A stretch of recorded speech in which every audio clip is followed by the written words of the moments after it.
สบายดีเนาะคลิปนี้ก็เป็นคลิป5เลาะใส่ปองเอาอีปุ่มเนาะ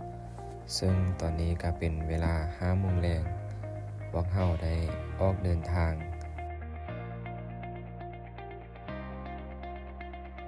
ซึ่งจุดหมายปลายทางของเฮาในมื้อนี้ก็คือห้วยสะเฮิ่นเนาะเป็นจุด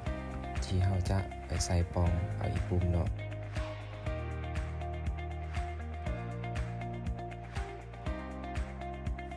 ซึ่งระยะทางที่เราจะไปในมื้อนี้ก็เดินทางด้วยรถจักรคือเก่าเนาะระยะทางที่ใช้รถจักรไปก็คือประมาณ2 ชั่วโมงจึงสิฮอดจุดหมายปลายทางของเราเนาะช่วงที่เราจะไปนี่แม่นเป็นช่วงหน้าแล้งเนาะก็สิมีขี้ฝุ่นแน่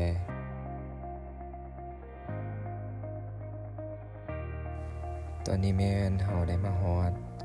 น้ำซิ่งเป็นที่เยี่ยมห้อยเนาะกำลังสิข้ามขั้วไปเมืองนั้นเนาะนี่ก็แม่นขั้วน้ำซิ่งเนาะช่วงหน้าแล้งน้ำก็สิแห้งๆหน่อยหนึงตอนนี้แม่นเราได้ข้ามขั้วน้ำซิ่งมาเป็นที่เยี่ยมห้อยแล้วเนาะเราจะขี่รถไปอีกประมาณ30-40 นาทีจังสิฮอดจุดหมายปลายทางของเราเนาะ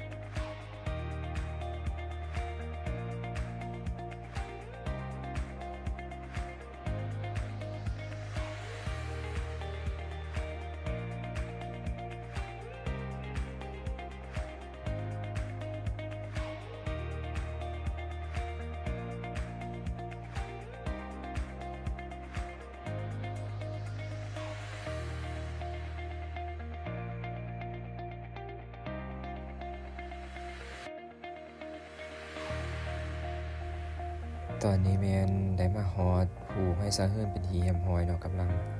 สิลงภูไปเพราะว่าเราต้องแข่งกับเวลาเพื่อบ่ให้มันค่ำก่อนสิเฮาสิฮอดห้วยเนาะระยะทางช่วงหน้าแล้งก็สิเป็นขี้ฝุ่นแล้วก็เป็นบางทีอยากฟูหลายกว่าหน้าฝนเนาะเพราะว่ารถได้เที่ยวหลายแล้ว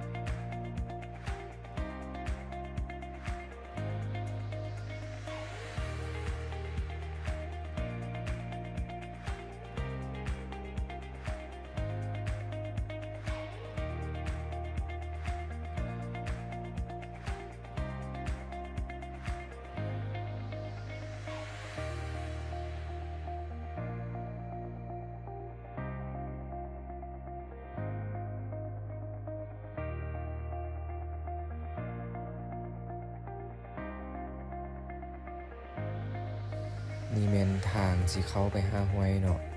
เราจะได้ขี่รถเข้าไปอีกประมาณ5-10 นาทีจังสิฮอดเนาะเพราะว่าเวลาตอนนี้มันก็ใกล้ค่ำเข้ามาแล้วตอนนี้ก็เป็นเวลา7 โมงแล้วเนาะเราก็ได้เริ่มใส่เหยื่อใส่ปองแล้วก็เพื่อจะเกี่ยมไปใส่เอาอีปุ่มเนาะเพราะว่าอีปุ่มมันจะออกช่วงแรงๆเนาะเหยื่อที่เรานำมาใส่มื้อนี้ก็แม่นปลาแดกเนาะเอาปลาแดกป่นหำเพราะว่าอีปุ่มมันมักเหม็นเนาะ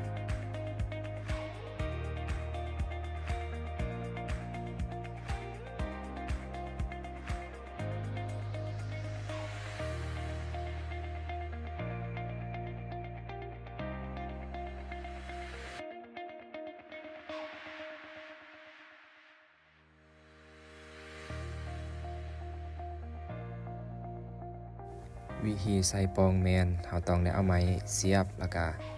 ใส่เหยื่อเนาะใส่เหยื่อเข้าไปหลังจากนั้นใส่เหยื่อแล้วเราก็เติมน้ำเข้าไปให้มันเพียงพอเพื่อให้ปองเราจมดินแล้วก็เอาบังหินเต็งไว้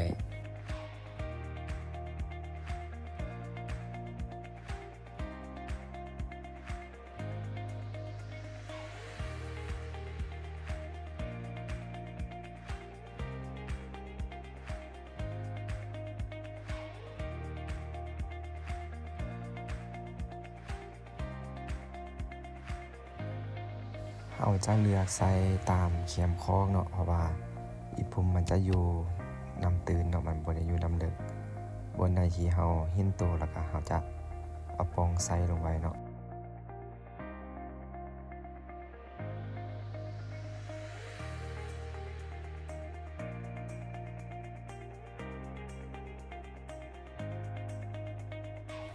ตอนนี้อีปุ่มแมนเริ่มออกแล้วเนาะเฮาก็ต้องหีบใส่แล้วก็อย่าให้ทันกับเวลาเนาะ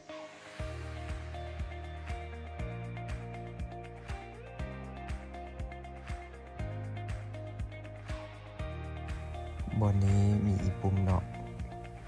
เฮาจะเอาปองใส่ไว้อีกตึมปองหนึ่งเนาะเพื่อว่าบนที่เฮาใส่นี่มาเบิ่งว่ามันสิคือบ่วิธีใส่ก็คือเก่าเนาะเฮาเอาเนื้อใส่แล้วก็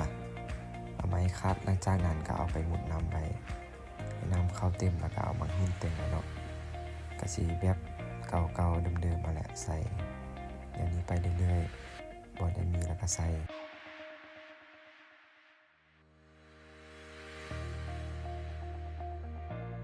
ตอนนี้ปองเฮาก็ใกล้สิหมดแล้วเนาะเฮาจะเริ่มยามขึ้นไปว่ามันสิคือระบ่นี่ก็แม่นปองแรกของเฮานะมาเบิ่งว่าเฮาสิได้จักโตเนาะ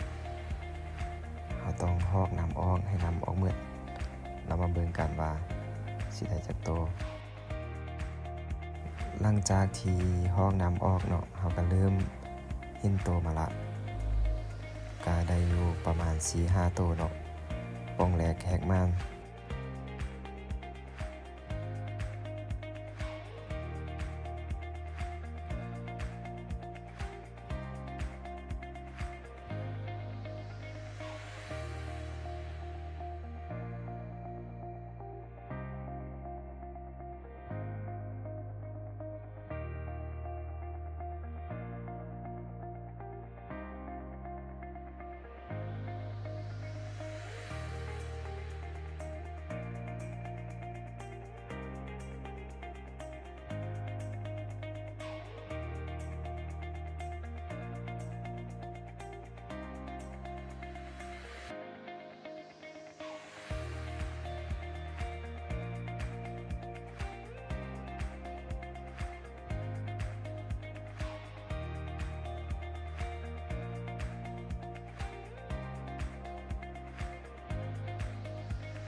มาลุ้นนำกันเลยว่าร่างนี้สิฮึกหรือบ่โอ้ร่างนี้ก็ได้อยู่ 4-5 โตวคือเก่าเนาะก็คือว่าบ่หาจักร่างเนาะเฮาใส่มานี่ก็พอได้6ร่างเลย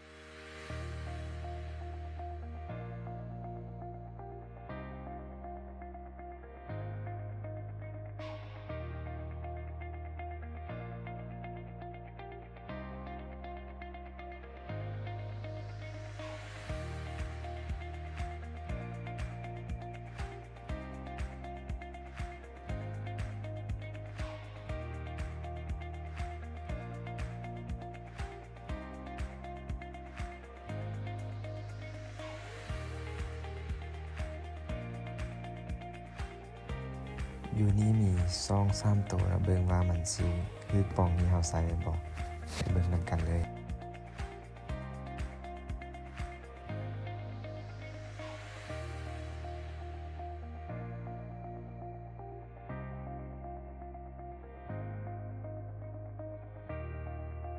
ตอนนี้แม่นเฮายามมาไกลสิหมดแล้วเนาะมาเบิ่งกันว่าเฮาสิได้หลายปานใด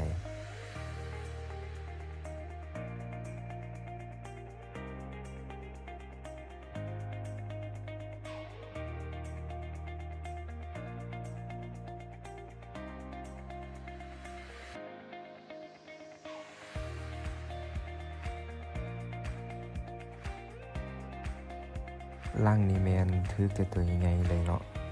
ถึกหลายอีกโอ้มีแต่ตัวอ้วน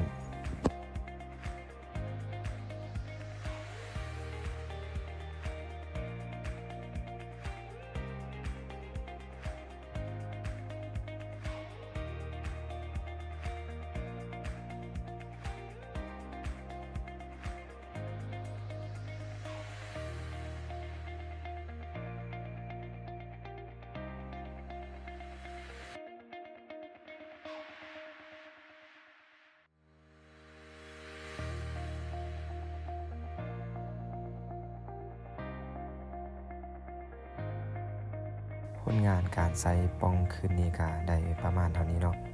ก็คือว่าโอเคอยู่ได้หลายพอสมควรเนาะ